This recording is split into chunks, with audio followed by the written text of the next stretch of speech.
stromal vascular dystrophies, and mesenchymal dystrophies. Yeah. First of all, if we are talking about dystrophies accumulation, yeah, what is it?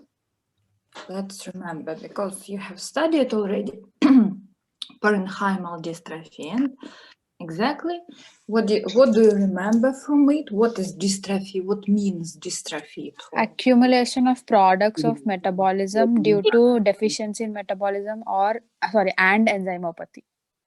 Okay. Therefore, the same happens in mesenchymal dystrophies, yeah? But the main difference between parenchymal and extracellular is location of this accumulation, where exactly this accumulation happens. In mesenchymal dystrophy, accumulation of substances, just a second, sorry, yeah, happens in extracellular space, yeah, because parenchymal dystrophies, there are intracellular accumulations, just inside in the cell. It was accumulation of the substances, metabolites, yeah. And if we can see accumulation of substances just in extracellular spaces or in vascular wall, therefore it means mesenchymal dystrophy, yeah? Because every tissue consists of parenchyma and stroma, or mesenchyma, or mesenchymal tissue are there. Stroma is exactly extracellular spaces, yeah? And capsule, which is exactly organ is covered, if it has. But you have to remember that exactly extracellular space is connective tissue. It's like our universal basic tissue, which exactly forms a shape, elasticity, quality of tissues, exactly organs, yeah? This connective tissue, but it isn't dense connective tissue, yeah? Okay, and every connective tissue, the main component of connective tissue is fibers. There are three kinds of fibers. We can see in connective tissue: collagen fibers, elastic fibers, and reticular fibers. 85% from all fibers and cells and another components of connective tissue are exactly collagen fibers. Therefore, collagen fibers, it is the main component because mostly connective tissue consists of collagen fibers, exactly on 85%, yeah, of the whole connective tissue. Okay, therefore, the main, what should you understand, that it develops, we can see changes, accumulation of substances just in extracellular spaces and in the vascular wall, because between cells, we exactly in this connective tissue, we can see nerves, vessels,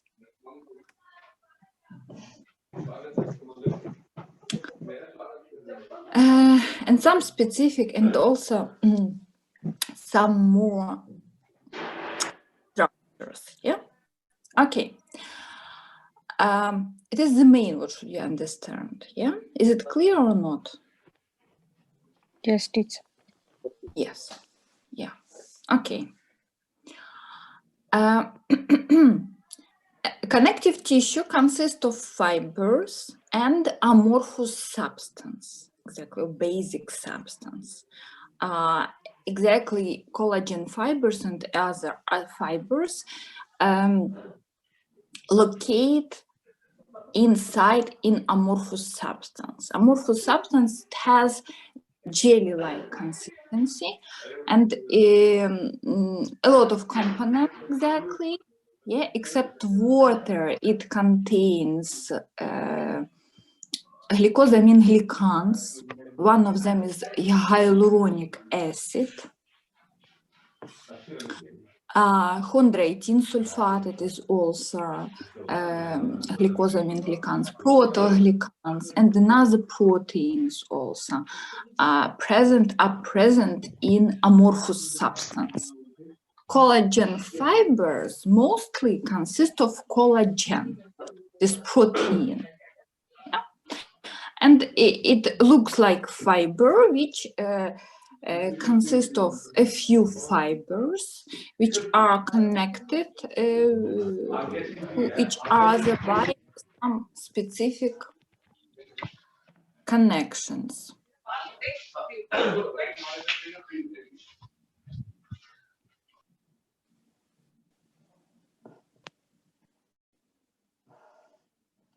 Okay, sorry, it's too loud. Okay, therefore, if we are talking about extracellular accumulations, exactly, mesenchymal dystrophies, we should understand that substances are accumulated in extracellular space and vascular wall. There are 3 substances which can accumulate it, especially extracellular. Yeah, there are proteins, carbohydrates, and lipids. Every of them we can classify according to type of this substance. Yeah, but if we are talking about proteinosis, stromal vascular proteinosis, there are difficult processes, and usually we should divide in. You should know 4 kinds, but there are 2 pathogenetic characteristics. Yeah. One of them, it is exactly disorganization of connective tissue, which usually we can identify mostly in rheumatic diseases, in atherosclerosis, like additional process, in arterial hypertension, and there are a lot of diseases which are characterized by it. And second kind of proteinosis is amyloidosis. It is separate disease. Let's start from connective tissue disorganization, which exactly it is basic in pathogenesis of rheumatic diseases, allergic reaction, and hypertension, and other diseases. Yeah. There are 3 kinds of accumulations, 3 dystrophies, which are developed step by step, one by one, and therefore usually we are talking about stages of connective tissue disorganization. And you had this question exactly in workbook, in distant work, yeah, and also you saw it in lectures. You have heard it in the lectures. 3 stages. First of all, develops mucoid swelling. Mucoid swelling it is characterized by, first of all, accumulation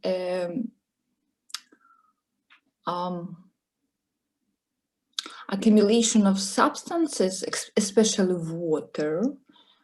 water with proteins, it's possible. Hyaluronic acid can primarily appear exactly in amorphous substance, yeah?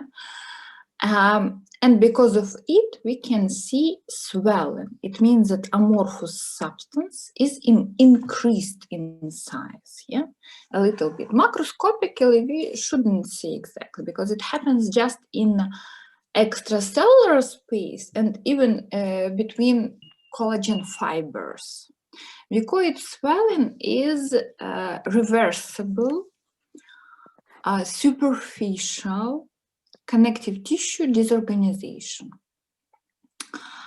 Why exactly it is reversible? Yeah, because it isn't characterized by collagen fibers total destruction, because this process just have started now, right now. And just a few water and another substances are accumulated in extracellular space, exactly in amorphous substance of connective tissue. Fibers are a little bit, they are disconnected. We can see in electronic microscopical investigation, we can see enlargement of the spaces between fibers, because they are dislocated because of enlargement of our amorphous substance.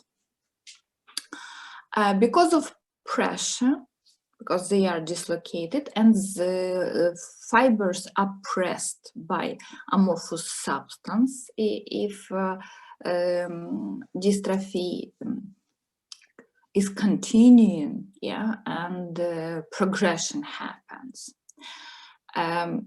Because of pressure, some collagen fibers partially are destroyed, but not totally. It means that in mucoid swelling, we couldn't identify losing of collagen fibers. Just partially they are destroyed.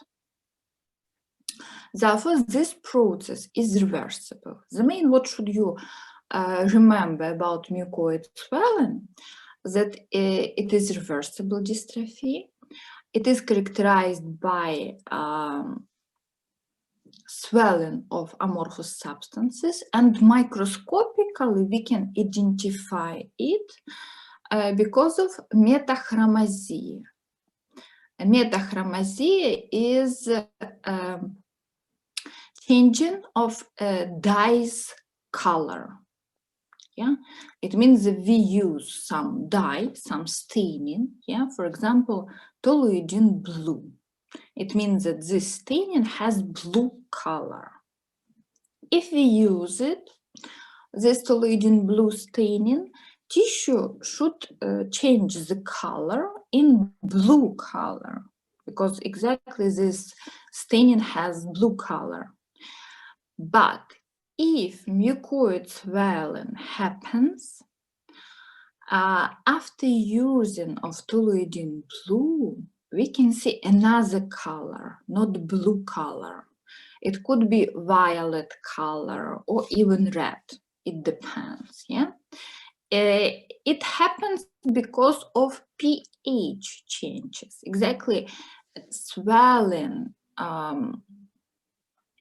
of amorphous substances of connective tissue always characterized by accumulation, dislocation, and accumulation of hyaluronic acid.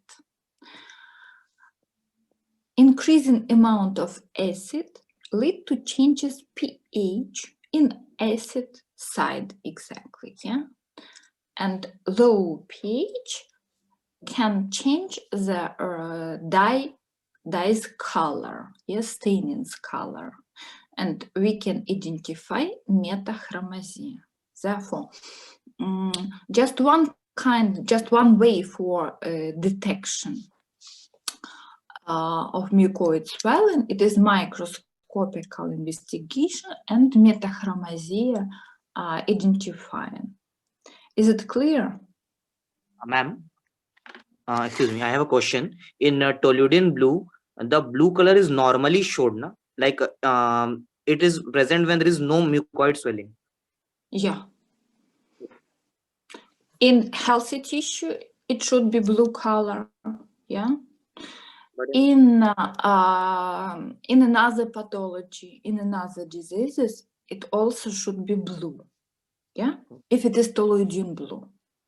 If we use oil red, for example, we can use according to fat. Therefore, fat becomes red color. Is it clear? Fat become red color in normal conditions. Fat become red color in normal conditions. Ma'am, your voice. If we use oil red, if we use osmic acid, fat becomes black. Because staining has black color. Is it clear? Is it clear or not? One doubt, Ma'am? doctor. Mucoviscidosis, it's mucoid swelling.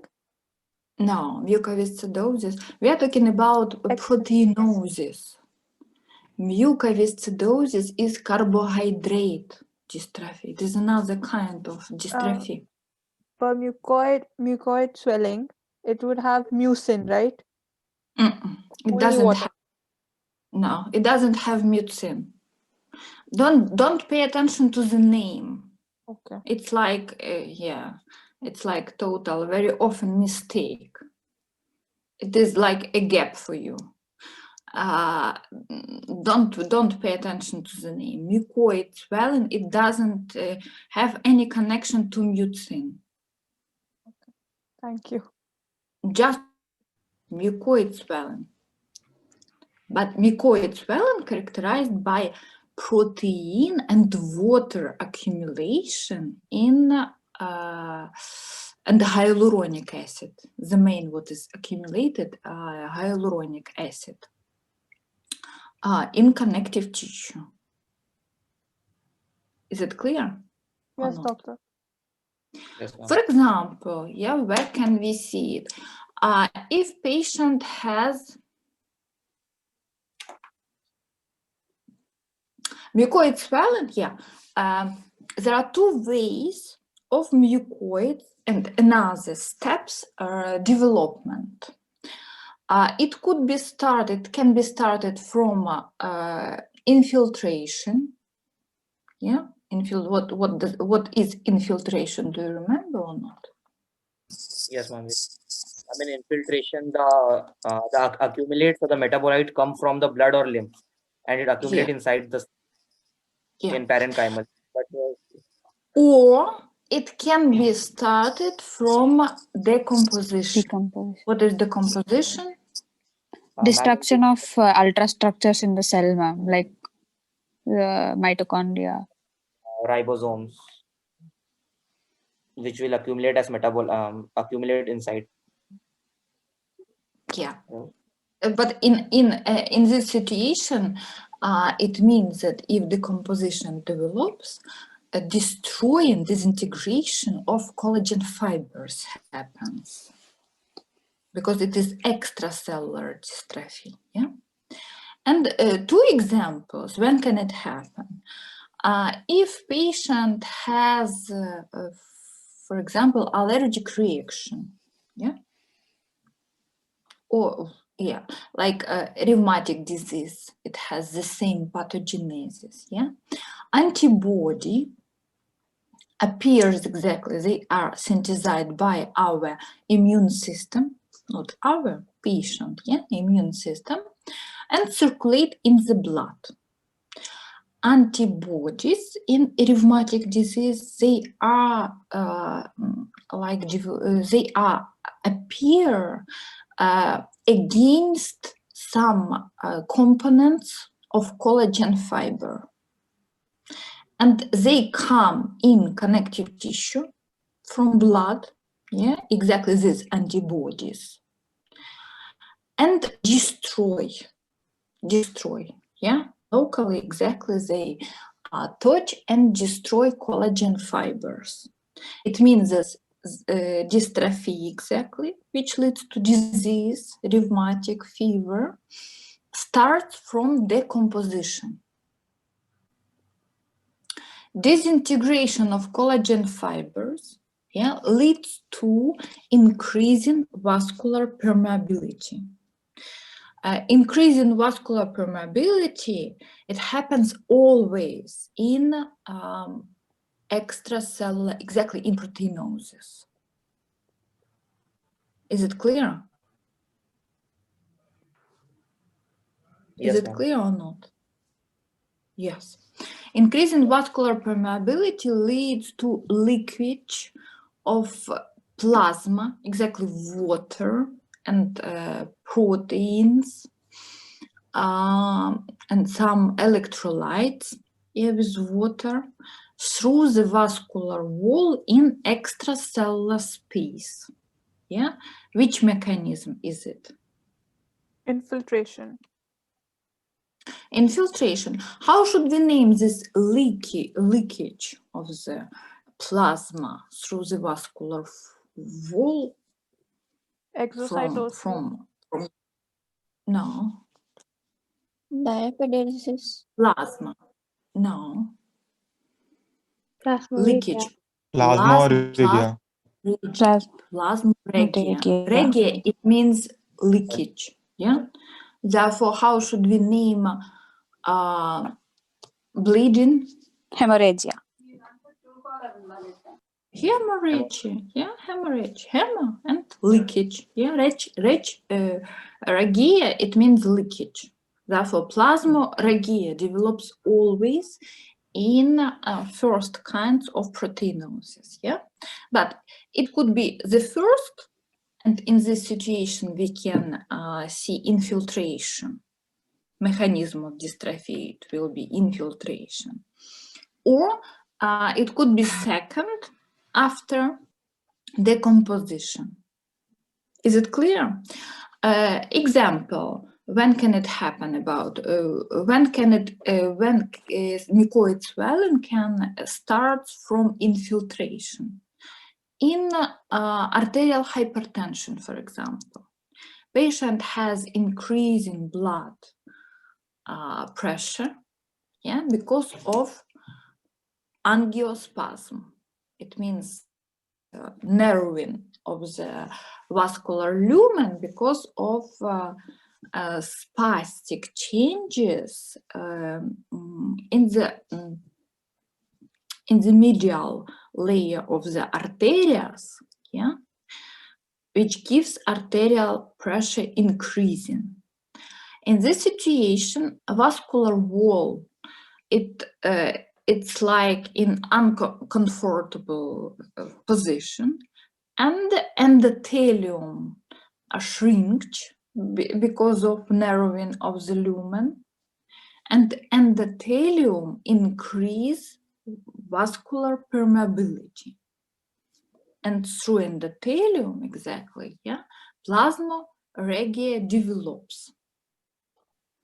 In extracellular spaces, we can see accumulation of plasma, water, electrolytes, protein, hyaluronic acid, and pathological changes start. Is it clear? Yeah.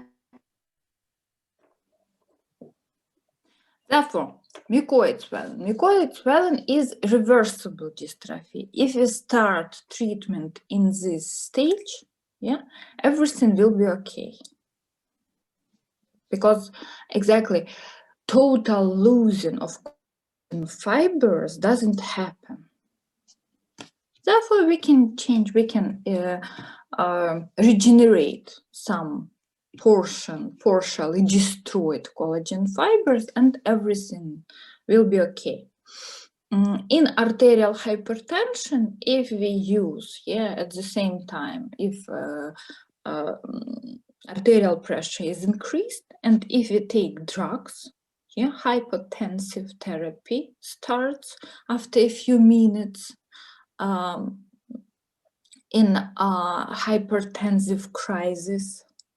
Everything will be okay, because exactly arterial lumens will become normal, and plasmorrhagia will be stopped.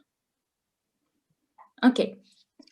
Therefore, mucoid swelling. What is the main microscopical feature of mucoid swelling? Metachromasia. Metachromasia. Yeah, metachromasia. We can detect it exactly if we see metachromasia. Okay. In progression, and very often, unfortunately, it happens because mucoid swelling very fast dystrophy, yeah, and the patient doesn't have severe symptoms. Therefore, don't go in time in clinic, in hospital, yeah. And usually we can identify in the second or in the third, even in the third stage of connective tissue disorganization. Yeah? In progression, mucoid swelling leads to fibrinoid swelling. Fibrinoid swelling, it is like second stage of connective tissue disorganization.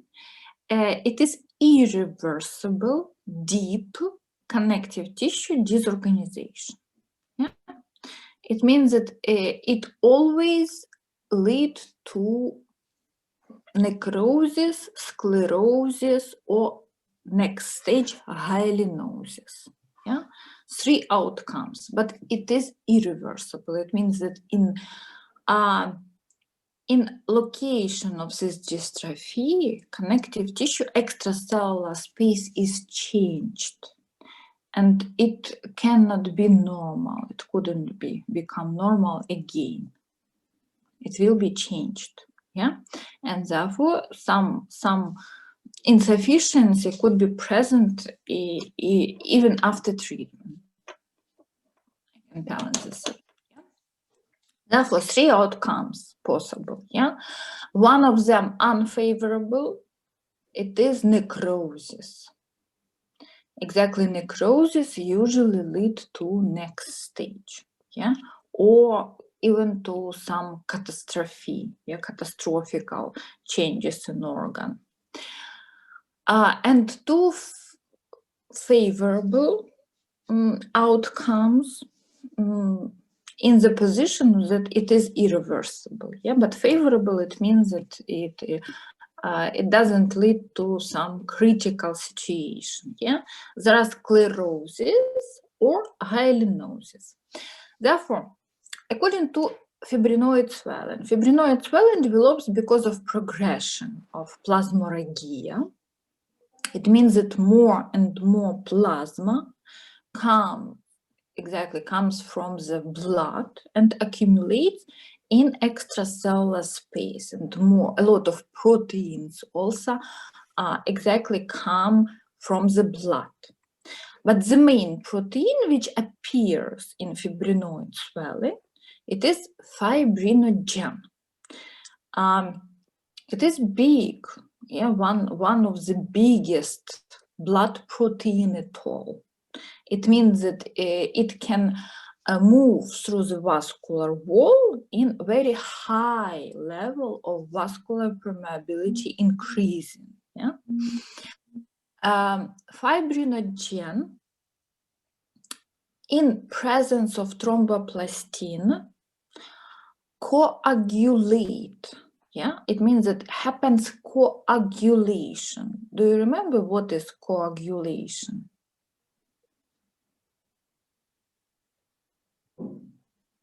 Clot formation. Proteinic changes. Which exactly? Dry and What dense. kind of? Yeah, it is dryness and like hardness of protein. Protein becomes dry and dense, hard. Yeah, it is coagulation. Fibrinogen, it's normally like jelly, like viscous, yeah, consistency has. But if it goes exactly in extracellular space and in presence of thromboplastin, it becomes dry and dense and accumulate exactly in extracellular space. And make the main morphological feature of fibrinoid swelling is fibrinoid. Just if we identify microscopically fibrinoid, we can put diagnosis or exactly identify fibrinoid swelling. Is it clear? Just if we see fibrinoid, is it clear or not? Yes, doctor. Therefore, fibrinoid is compound proteinic like substance has compound structure. It consists of fibrin.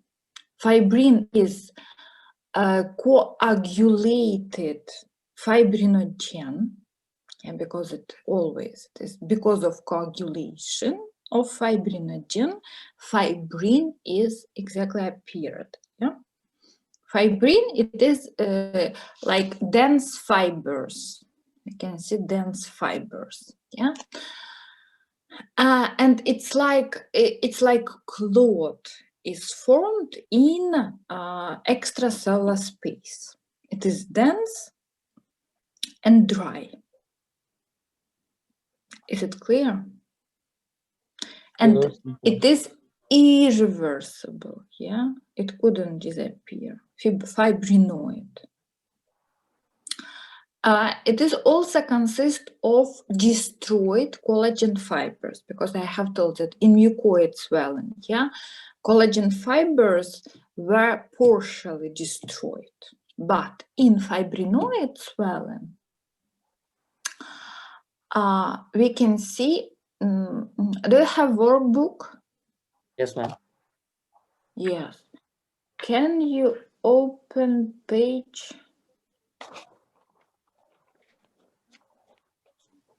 32.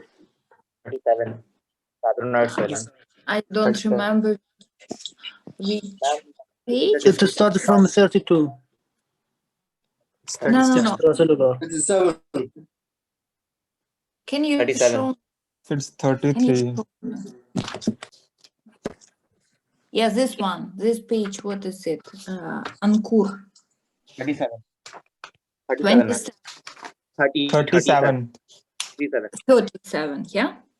और अंकुर Okay. क्या हाल है? चल रहा है bro. Page 37. Pay attention to first and second pictures. Yeah. The first is mucoid swelling. It is like dark color. There are fibers. You can see fibers. Yeah. And light color, it is exactly amorphous substance. Yeah.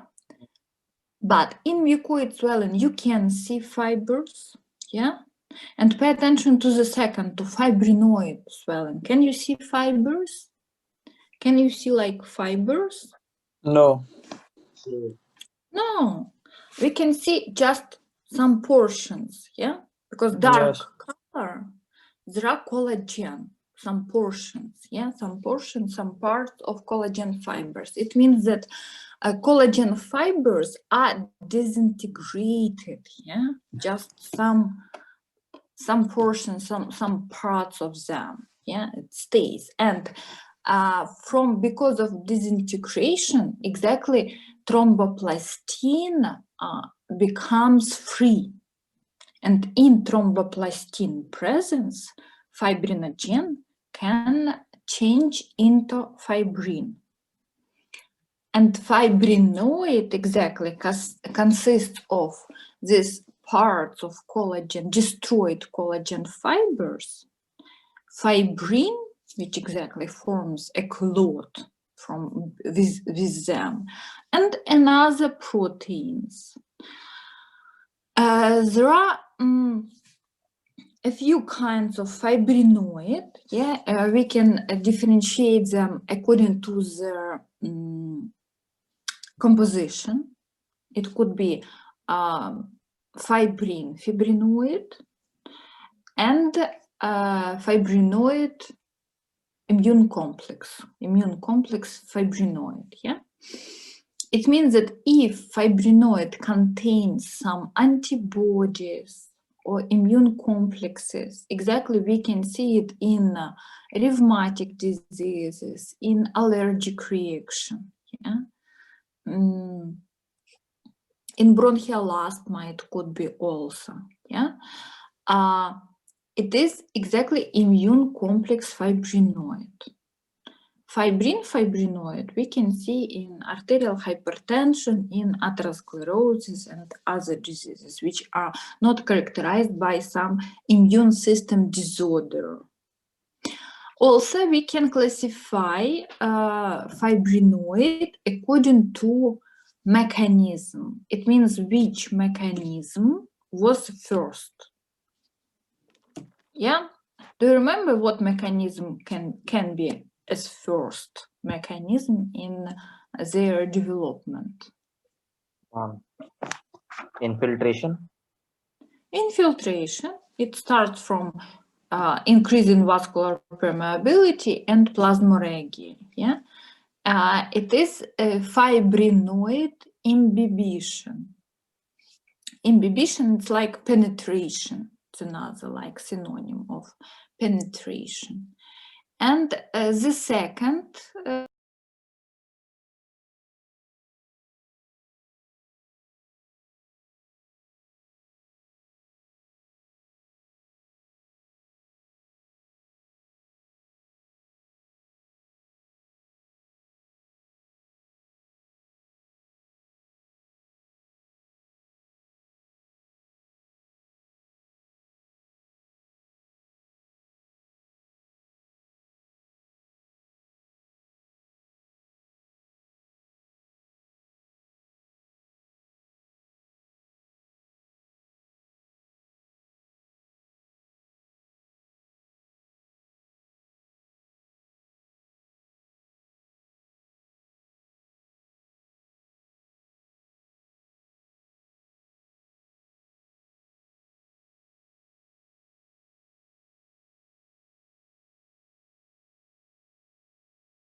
progression leads to hyalinosis. Okay, is it clear? Yes, teacher. But usually we are talking about, we talk that we have three stages of connective tissue disorganization: mucoid swelling, fibrinoid swelling, Not and swelling. hyalinosis. Because in progression, yeah, it leads to exactly hyalinosis. Yeah, it means that if vascular permeability is increasing and increasing, yeah, this process doesn't stop. Too much proteins from blood exactly comes in the extracellular space and accumulate in it. And it leads to densening, to formation of cartilage-like masses. Hyaline, you remember, yeah? It is the main protein of cartilage, yeah? And it gives exactly elasticity and density of cartilage. The same texture appears because of hyalinosis, because of hyaline-like proteins accumulation. Yeah? Extracellular space or a vascular wall becomes thick, dense, cartilage-like, yeah, and if it happens, for example, in arterial hypertension, it's very often after a few years, 5-10 years, if patient has arterial hypertension, we can see vascular hyalinosis. And vessels becomes like glassy tubes. We can compare with glassy because they are in cut surface. This because of hyalinosis, it looks like glassy, yeah, and because of densening. Because exactly all layers of vascular wall are replaced by these hyaline-like proteins. Too much proteins accumulated in it. Is it clear? Ma'am, when we're talking about glassy tube structure of vessel, we are talking like a transparent or whitish? Transparent. Transparent and dense as glass. Transparent and dense, okay. It isn't total transparent, but it is shiny. Because it has pinkish color because of adventitia and endothelium inside and blood inside. It looks like pink, yeah, but it becomes shiny and dense as glass. Okay, ma'am. Thank you. Mm-hmm. Okay. And you can understand that after 10-15 years, a patient has arterial hypertension, yeah, and if it was progressed very fast and totally vessels are exactly changed, hyalinosis develops, yeah, how do you think? Can we use some drugs, yeah, which can relax vascular wall to help this patient? Can we help this patient if we use these drugs? No, we can't. No, ma'am. We can, because it is exactly stable nerving of lumen happens because of elasticity. Yeah, it's very density of the vascular wall, and nothing can change to normal one. Yeah. Just we can add like additional vessels, yeah, like shunts in the heart to help the myocardium, yeah. But usually it happens in all vessels, not exactly in the heart, in the brain vessels, in kidney vessels. Yeah, therefore, patient with hypertension, yeah, in progression after 10 and more years, he has a lot of problem from another organs also. Yeah. Okay. Hyalinosis.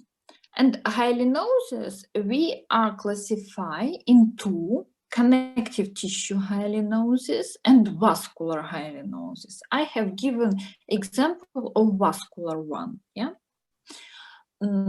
Connective tissue hyalinosis, it means exactly extracellular space, yeah, because the same can happen between cells in stroma of the organ,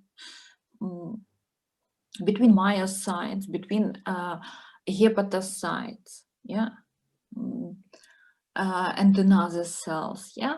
And also it can happen if we are talking about strong connective tissue hyalinosis, it can develop in capsule, yeah. A lot of organs have capsule, yeah. Spleen, liver, and another, yeah, organ. And because of irritation, very often it happens in if patient had peritonitis, inflammation in peritoneal cavity. This inflammation irritates all organs, but irritates them from outside. But if we are looking exactly at the organ, yeah, from outside, it is capsule. And because of injury of capsule, a capsule exactly destroyed, and the same processes happens in it. Yeah, mucoid swelling, fibrinoid swelling, and hyalinosis. Example of connective tissue hyalinosis is glazed spleen. You saw this macro specimen in lecture. Yeah, if I find micro and macro slides, the presentation I will send you, but I need time to look for it. Yeah, therefore, just if I have time, I will exactly look for, and if I find, I will send in every group exactly. And it means that the glazed spleen, it is a splenic capsule hyalinosis. In that macro specimen, capsule, splenic capsule is thickened. We shouldn't talk about organ size because it doesn't matter. We are describing a capsule, yeah? Because if another pathology of spleen is present, it could be enlarged or even decreased in size. Now we are describing exactly capsule because capsule is changed. Capsule is thickened, is dense, and irregular. It isn't smooth. It becomes irregular and very dense, cartilage-like, and white color. It's like milky white color. It looks like white chocolate glaze. Yeah.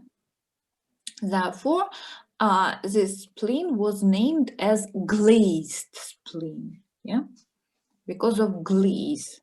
It looks like glaze. Yeah. Like we say white chocolate glaze. So like chocolate, why? It means something. White. Yeah, or donuts. Have you seen donuts? Yes, ma'am. And they can be like brown, yeah, and they can be white, yeah, because glaze could be, or even pink, different colors of the glaze, yeah, exactly. I used for donuts. Do you understand me or not? Oh, ma'am, I am confused. Like, what do you mean by glazed?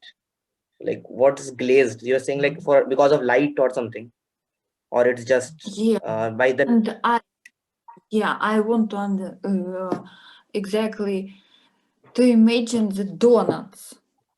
Donut. Ma'am, it is shiny a little. Yeah, it's Yes, like ma'am. cake. Cake with Okay. hole inside. Yeah, like Okay. round donuts. Yeah, Yes. cakes, and they are covered by glaze and different colors of this glaze. Cream बोल रही है भाई. हाँ समझ गया. Okay ma'am, we got Yes, it. ma'am. Yes, ma'am. Yes, we got it. Sugar or chocolate glaze. Different kind of. Yes, ma'am. Yeah, I hope. Yeah. And you become hungry at the same time. Yeah. Not. Yes, ma'am. We are missing Ukraine.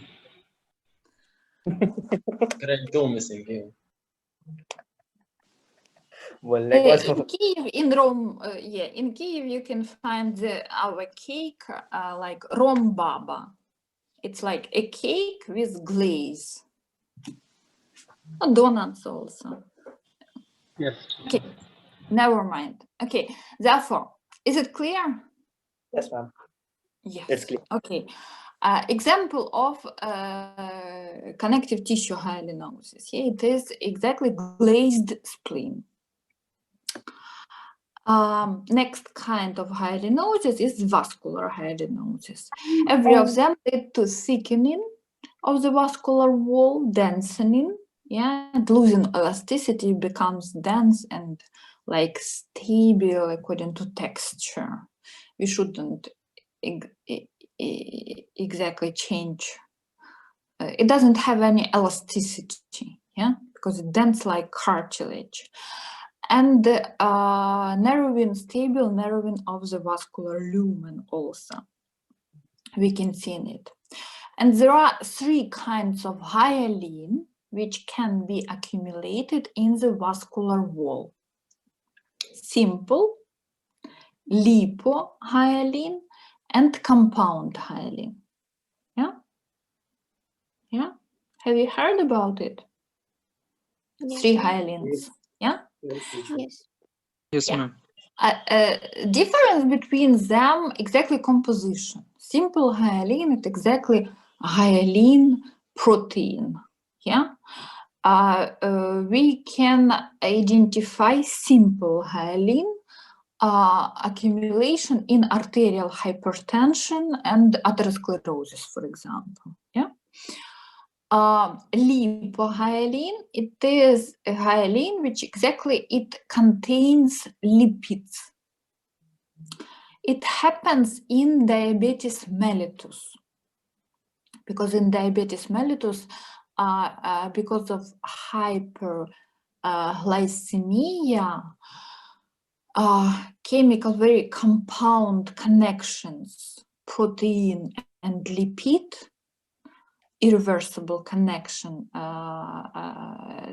develop, and exactly these inclusions we can see in hyaline in the vascular wall and another organs. Yeah, but usually exactly, first of all, it develops in the vascular wall also, lipohyaline. It is specifically for diabetes mellitus. And the 3rd kind of vascular hyaline is compound hyaline, which contains immune complexes, antibodies, and usually we can see in rheumatic diseases, in allergic reactions. Therefore, it is compound. Is it clear or not? Ma'am, can you tell about compound hyaline once more? I can't understand. Compound hyaline, except hyaline protein, it contains immune complexes, antibodies, immune globulins, because of immune dysfunction.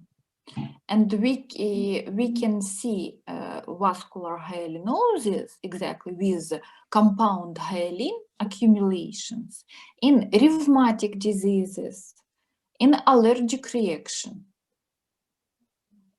Okay, thank you. Ma'am, when we will cut the glaze spleen, what we will see on the cut surface? On cut surface, but cut surface it isn't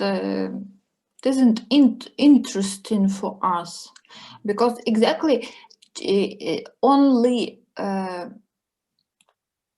only capsule is specifically changed, not spleen, just splenic capsule. Therefore, the name of macro specimen is glazed spleen or splenic capsule hyalinosis, because especially just capsule is changed. Okay, ma'am. Thank you. Mhm. Ma'am, can edema develop in hyalinosis because of increased permeability and if the lymph cannot drain it back in the extracellular fluid? You mean if patient has vascular hyalinosis? Oh, yes, ma'am. No, Like in hyalinosis commonly, like in all the type of stromal vascular disorders, there is increased permeability. So a lot of fluid and proteins are coming out. So But all it this was accumulation. it was before hyalinosis developed in the way. Yes, ma'am. Because of plasmorrhea, yeah, Yes, ma'am. it was accumulated too much protein. But Yes. in injury tissue where hyalinosis develops, edema cannot develop because this tissue is very dense. Yes. Okay. Okay. Thank you, ma'am. Ma'am, in But all in the other tissue it could be. In the vascular wall, edema could be, but in exactly extravascular tissue, yes, it could be. Okay, ma'am. Okay. on the first and second step, there will be edema. All No, the first. No, edema it is another kind of pathological process. We will study edema in blood flow disturbance. Edema, it is more critical watering. In dystrophy, the main, it is protein accumulations, not water. In edema, more water. Is it clear? Yes, ma'am, it's clear. Okay. What else? Nothing. Ma'am, Okay. ma'am, one thing. Ma'am, you said necrosis is unfavorable and sclerosis and hyalinosis are favorable conditions. And then you said in some cases, hyalinosis and sclerosis occur after necrosis. So how does unfavorable condition change to favorable one?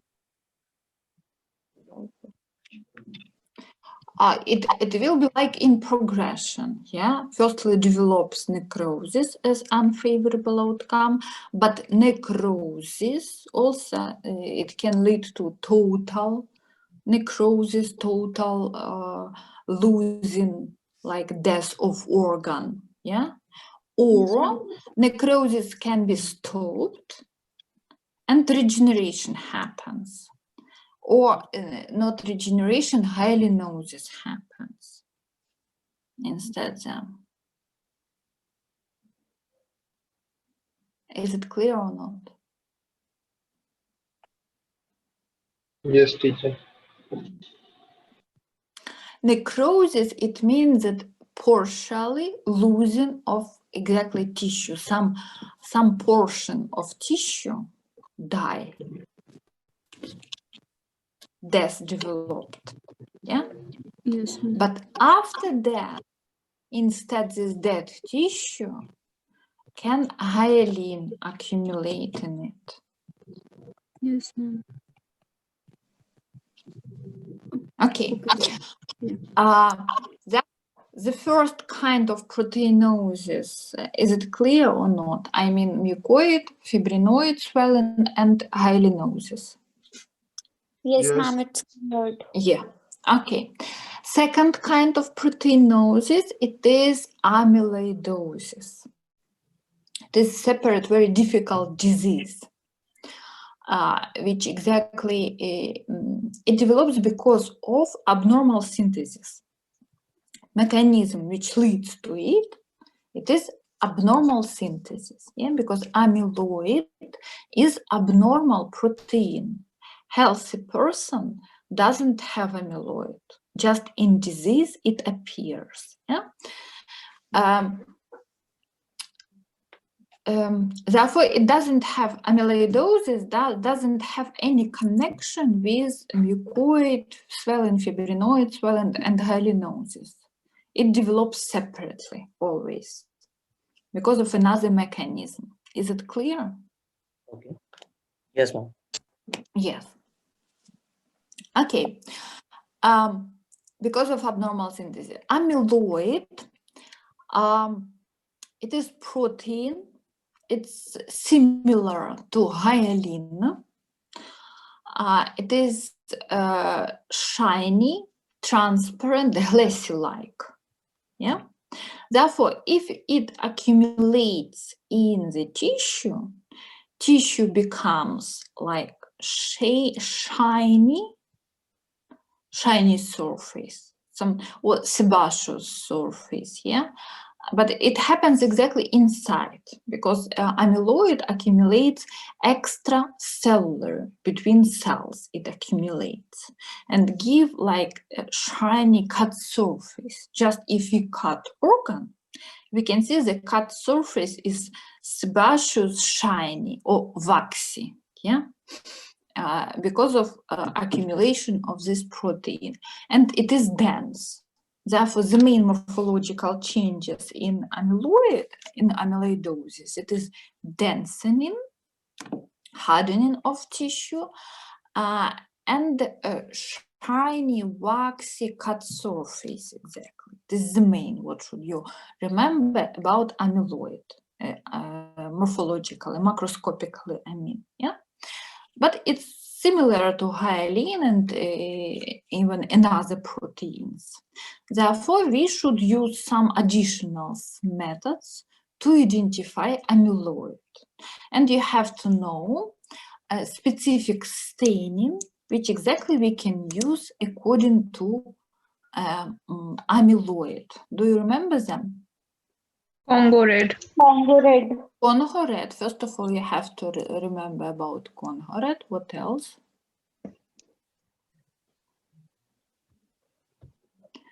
Methylene blue. Metachromasia, Congo red, theoflavinum, T and B, two kinds of theoflavinum, iodium sulfate, or Lugol's solution. It contains iodium. Therefore, iodium we can use according to it. Ma'am, what color will it form in iodium sulfate? In iodine, it will be like bluish color. In thioflavinum, ma'am? Thioflavin, it is immune fluorescension. Okay. Immune fluorescension, it gives exactly brown, like it's like light. Yeah, it should be light. Immune fluorescension. Yeah, bright appearing, bright portions we can see in it. Okay, Congo red. But first of all, you have to remember about Congo red.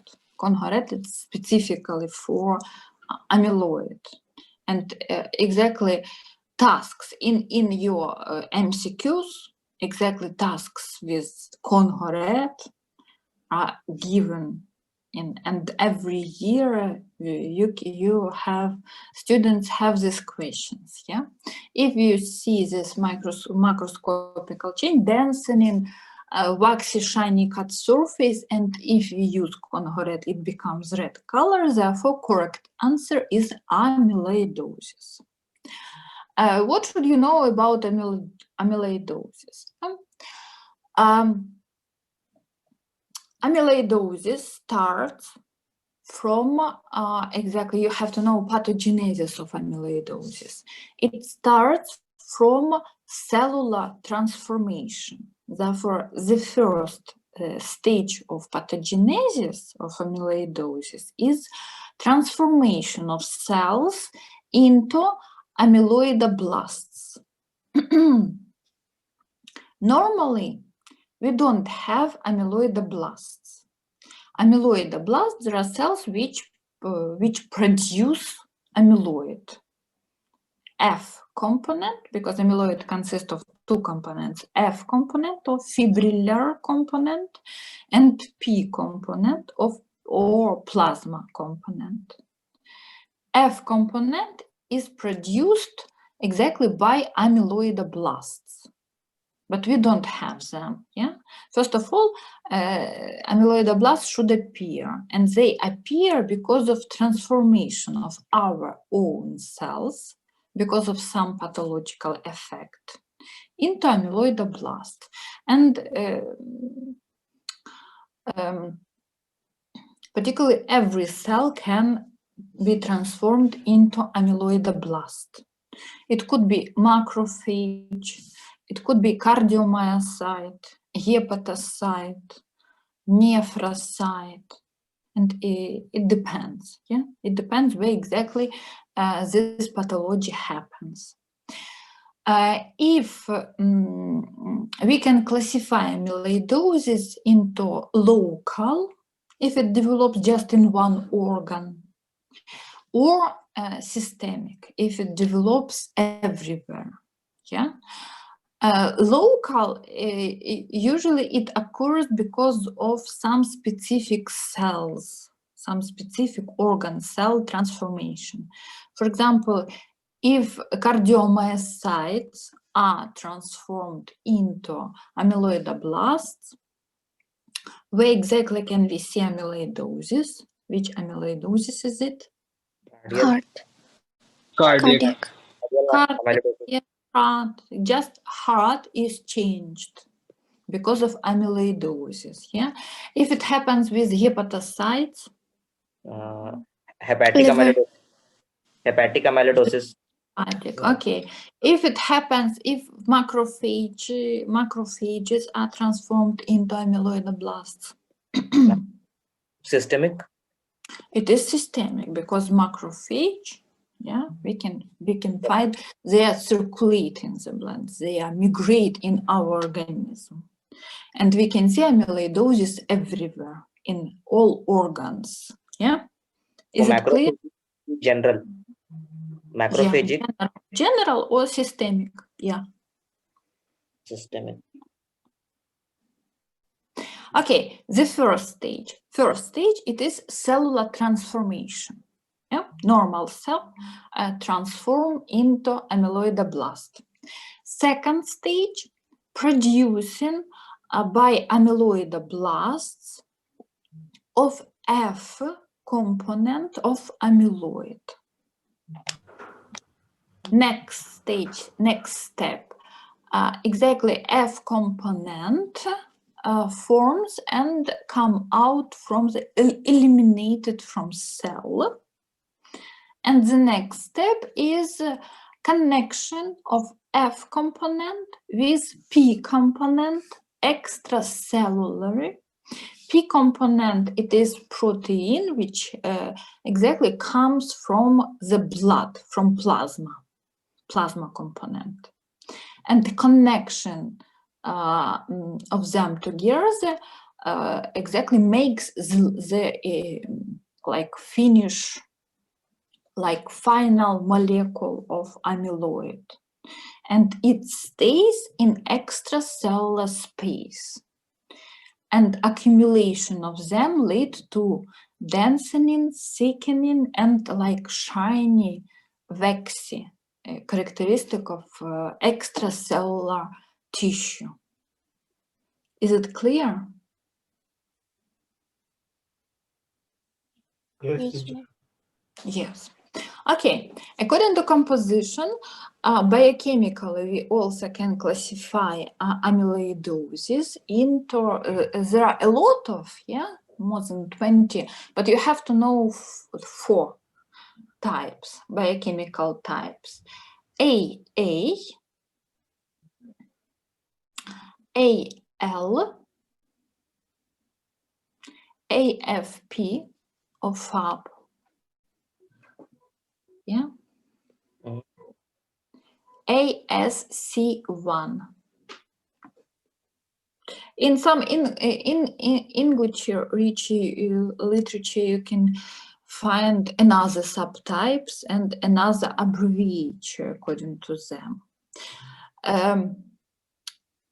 Mostly, we can see from all patients with amyloidosis, we can see 2 kinds, AA and AL. AL, it is amyloid light chain. Yeah? It means that exactly because of immune cell transformation into amyloidoblast, this disease was started, and therefore F component, it is changed light chain. It is normal, not normal, yeah, because it is component of amyloid, but it is changed light chain of immune globulin. Therefore, it has name AL amyloidosis. We can see because of immune dysfunction. Usually in that diseases, we can identify it. AA amyloidosis,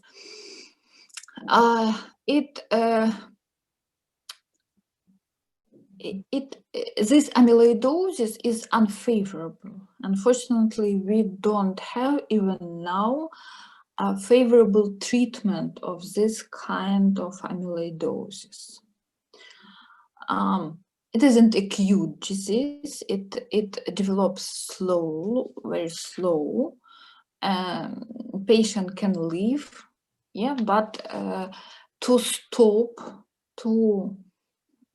prevent progression of this amyloidosis, unfortunately, we can't. Yeah, maybe we will do it later. We will know how exactly. But now, yeah, this kind unfavorable, because other we can treat, because we have found some treatment and we can stop and decrease the speed of this progression. But according to AA, unfortunately, we don't have any kind favorable treatment, I mean. Okay. And also you have to know classification of amyloidosis, etiological classification, according to etiology. What exactly what according to the cause, yeah, what did lead to it. You have this classification. Okay, do you have questions?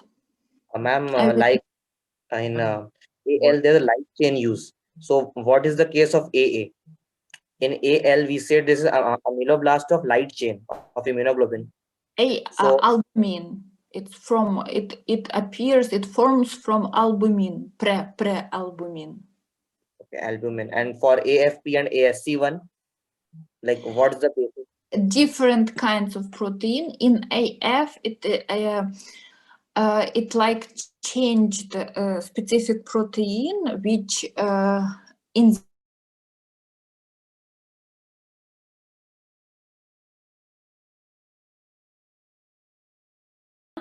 it is sebaceous spleen. It is second stage of splenic amyloidosis. Spleen is enlarged, dense, and cut surface is exactly homogeneous, waxy, shiny, exactly in sebaceous spleen. Is it clear? Yes. Yes. Ma'am, what is the Okay. difference between first and second step? Can you repeat that, please? Phagospleen, it is the first stage of splenic amyloidosis, which is characterized by amyloid accumulation only in white pulp. It means in lymphoid follicles, we can see only amyloid, and spleen is enlarged, it is dense. On the cut surface, we can see that it isn't homogeneous. We can see transparent, shiny, glazed, granules in the cut surface, yeah, because of deposition of amyloid exactly in lymphoid follicles, only in white pulp. In progression, amyloid accumulates in red pulp too. And we can see in cut surface, we can see homogeneous, shiny, like transparent, not transparent, shiny, waxy, sebaceous cut surface. Because amyloid accumulate in white and red pulp too, in both of them, everywhere it is accumulated. Okay, is it clear? Yes, ma'am.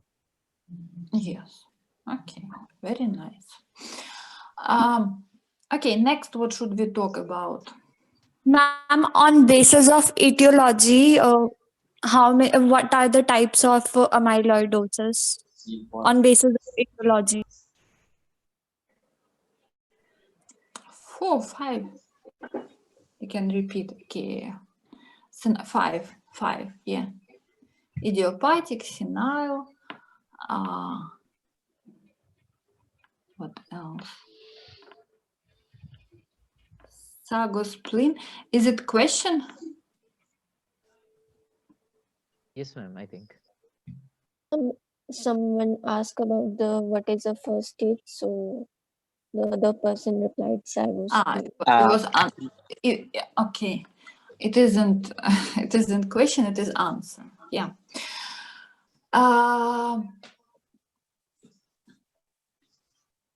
Okay, what did we talk about? We talked about, okay, proteinosis. Next, what should we talk about? It is fat dystrophy. Yeah, fat dystrophy. There are two kinds of stromal vascular fat dystrophy. If exactly fat accumulates in extracellular space or in stroma. Stroma, not just extracellular space. It is also fat tissue, which exactly organ is covered by. Yeah. You know that heart is covered by kidney, yeah? Every specific organ is covered by fat. And amentum, it is also, yeah, like fat tissue.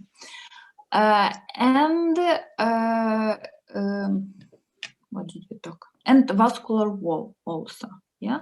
In the vessel wall, also in vascular wall, fat, lipids also could be accumulated. There are two kinds of lipidosis, stromal vascular lipidosis, according to lipid metabolic disturbances. Cholesterol disorder and neutral fat disorder. Neutral fat, first of all, there are triglycerides. It is exactly neutral fat. Neutral fat accumulates in adipocytes. There are cells of fat tissue. Therefore, neutral fat disorder leads to obesity. Is it clear? Because neutral fat is accumulated in adipocytes. Adipocytes enlargement lead to enlargement of fat tissue, and it is obesity. You have to know 4 classifications, yeah? 4 classifications of obesity, according to etiology, according to degree, according to morphological changes, yeah? Ma'am, if the fat is depositing inside adipocytes, then it should be intracellular dystrophy. No. Fat, it isn't abnormal substance for adipocyte. Because adipocytes, there are fat cells, lipocytes, adipocytes. There are cells which contain fat. It is normal for that cells, but Okay. they contain too much. Is it clear? Okay. Yes, ma'am. And a fat tissue, it isn't specific tissue, as myocardium, a kidney. Yeah, it doesn't have specific function as other organ. Therefore, it is component of stroma of mesenchyma. Is it clear? Yes, ma'am. Parenchymal dystrophy, we are talking about specific cells, high specific cells, according to the function. Yeah. Okay. Second kind, obesity. Yeah. According to appearance, also should be upper, middle kind. Pay attention. It isn't difficult. Yeah. And what else you should in obesity pay attention to heart in obesity patients or stromal vascular fat dystrophy in the heart. The name of this heart is simple obesity of the heart. Okay, so are you taking the passenger now to the Madison Street?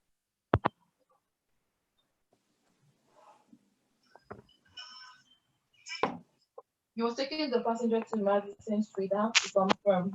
Have you taken her there now? Miracle, it's very interesting for us.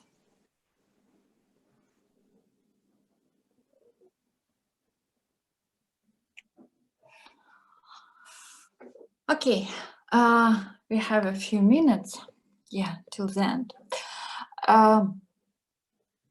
Simple obesity of the heart, you have to know description of this heart.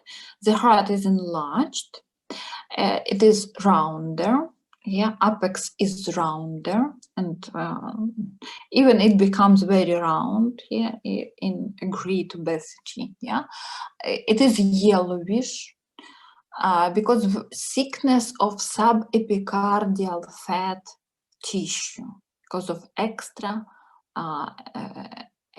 amount of fat is accumulated in subepicardial fat tissue. Therefore, it totally covered by thickened subepicardial fat tissue. Heart wall, if we cut the heart wall becomes thick, and we can see because, first of all, because of a very thick subepicardial fat layer, but also the heart wall becomes like weaker, softer, it's like flabby becomes, Microscopically, we can explain it, why is it happen exactly microscopically, because microscopically we can see that too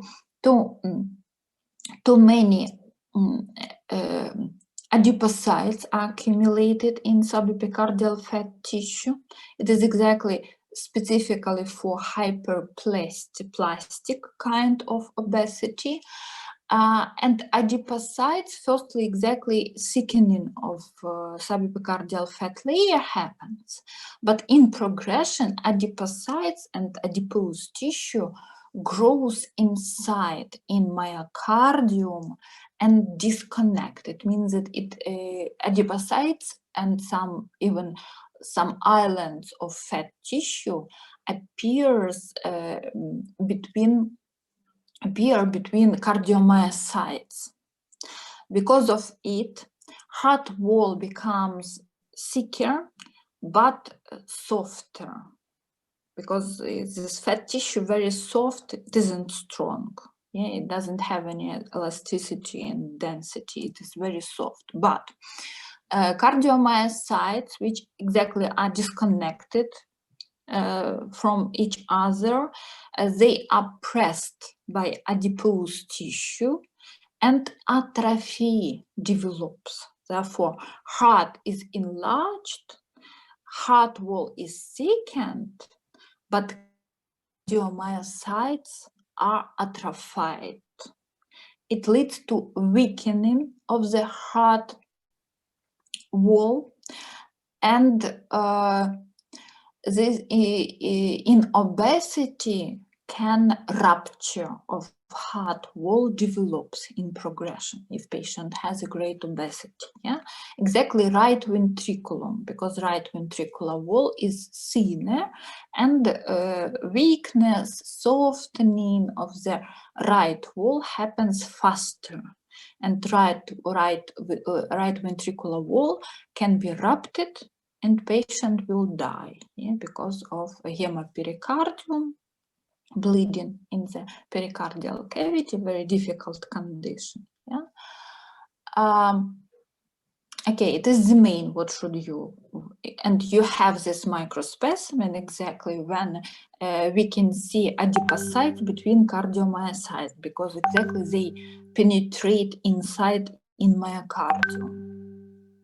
In hematoxylin iodine staining, what color fat has? Tell me, please. Do you Empty remember it? between. Empty. Yeah. Therefore, empty cells we can see exactly in the space between cardiomyocytes in that microspecimen. Pay attention. You have it. Yeah? Second kind of stromal vascular lipidosis is cholesterol disturbances.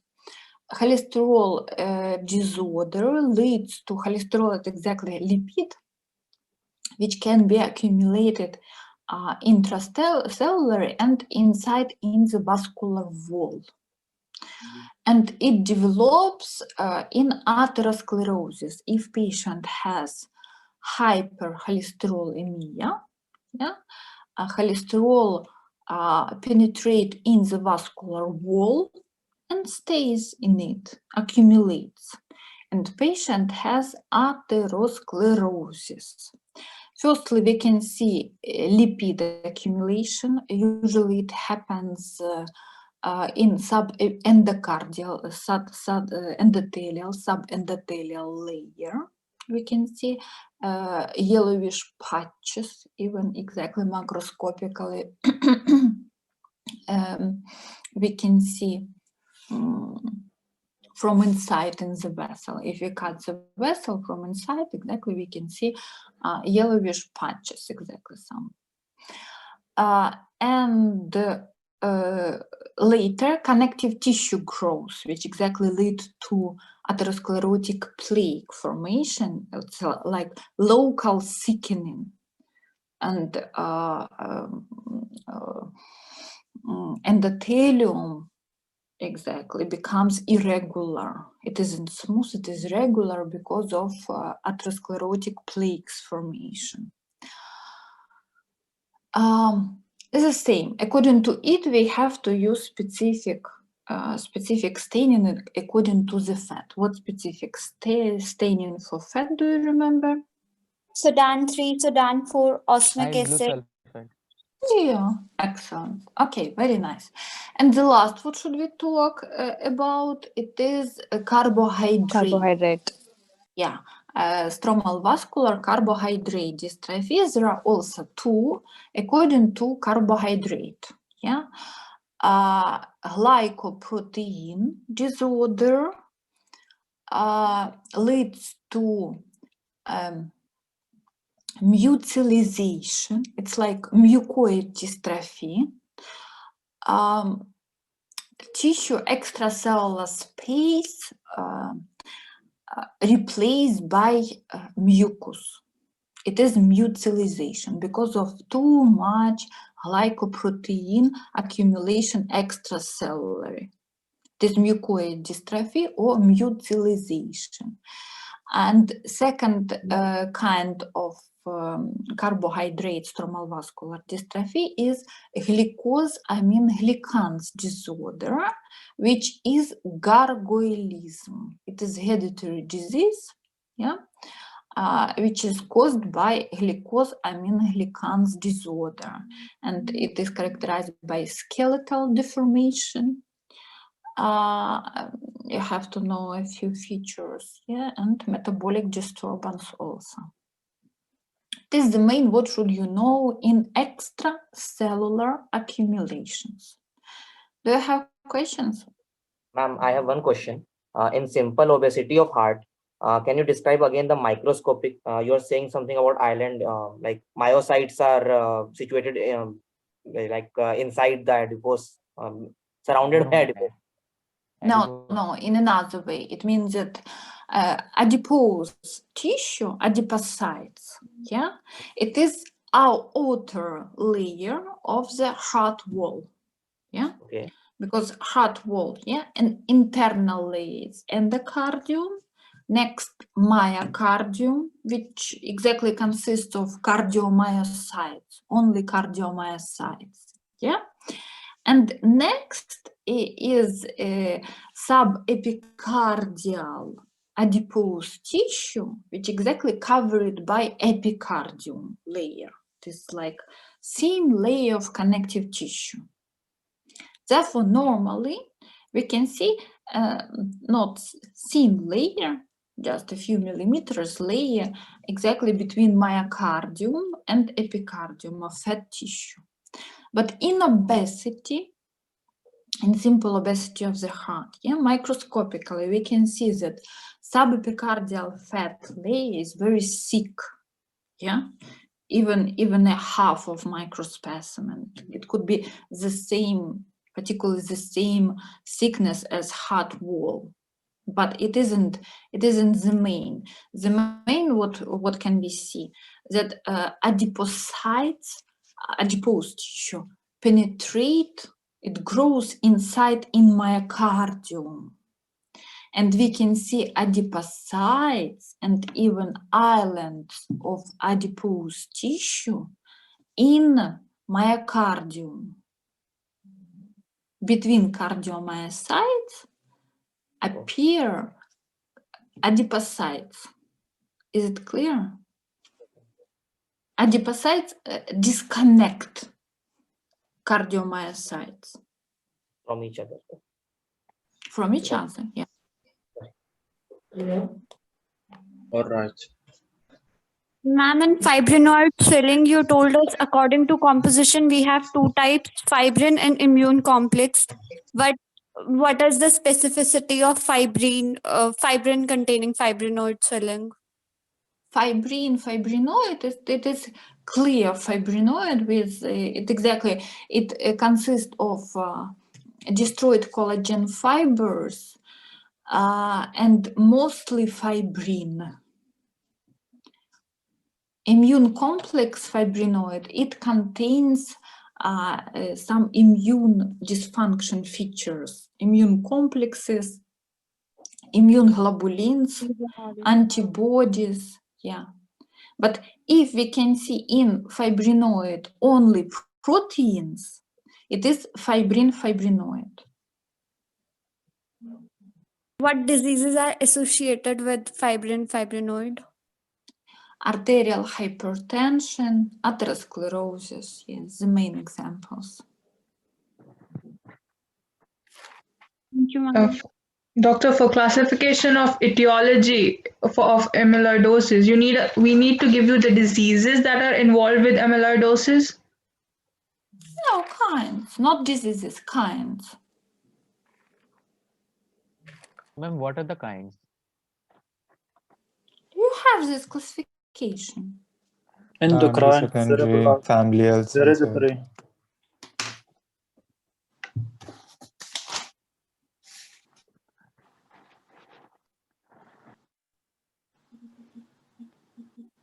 What else?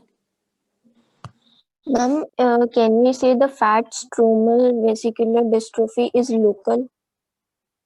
In both the cases, the cholesterol also and the... One more time. neutral Can we fat s- disorder or can we say they both are local dystrophy? atherosclerosis is local dystrophy. And neutral fat? Neutral fat also could be general, it is obesity, and lipodystrophy, it could be local. It can be local. Okay.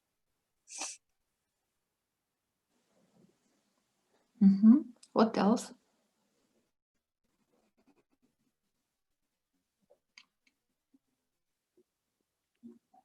You don't have any questions, yeah? Yes, ma'am. Okay. Thank you, teacher. If everything's clear, yeah, okay.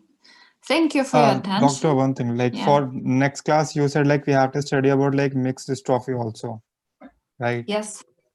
Yes. So like exactly what we have to study in like mixed dystrophy. Can you just tell me? In mixed dystrophy, exactly compound protein disturbances, exactly pigments disturbances you have to know.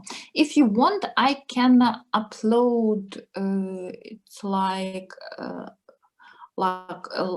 lecture which exactly I have given in extracellular accumulations, mucoid swelling, fibrinoid swelling, yeah, about mixed dystrophy. I can upload it in your group before lesson if you want. Yeah, Yes, for ma'am. sure. It will be helpful. And also you have this lecture exactly in neuron. I will lecture teacher exactly. No, ma'am. Pigments, nucleoproteins disturbances, minerals disturbances, exactly. You have to know about them. But midnight Mixed disturbance. dystrophy is the most difficult topic. Usually it's the most difficult for students Okay. because it is bigger. But next topic, necrosis, is the easiest at all from all pathomorphology, is the easiest topic. Okay, do you have questions? No. Okay, thank you for your attention. Yeah, have a nice evening and prepare for lesson. See you exactly the next lesson. Thank you so much, doctor. Okay, you're welcome. Bye. Bye. Bye.